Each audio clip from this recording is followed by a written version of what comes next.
It was a routine patrol as the day began. Anti-submarine surveillance over the North Atlantic.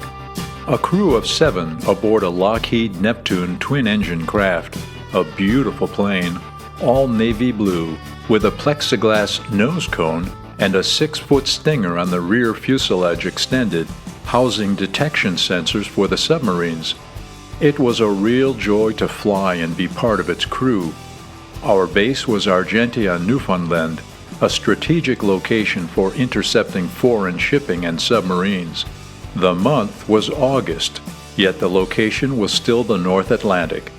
The patrol usually was scheduled for 5 to 6 hours, performing a sweeping pattern to cover the ocean surface and subsurface for vessels and for submarines. As I mentioned, it was a routine patrol.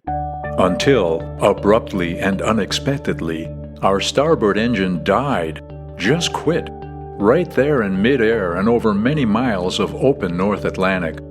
All hands attention was the first indication something was amiss. No obvious alarm, yet not quite right. The pilot very calmly relayed the condition to the crew and urged us to quickly lighten the craft. This meant to jettison all loose gear, and some not so loose. These were heavy toolboxes, anything metal and expendable. My camera, oh no! It didn't go, yet we got enough stuff overboard to lighten the craft, and we hoped the one remaining engine would get us home, back to the base.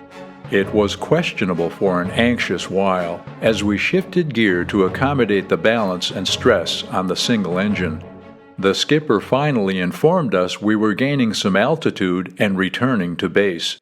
After the emergency settled, and we began to talk about what if and suppose that, I looked out a port to see the weather conditions.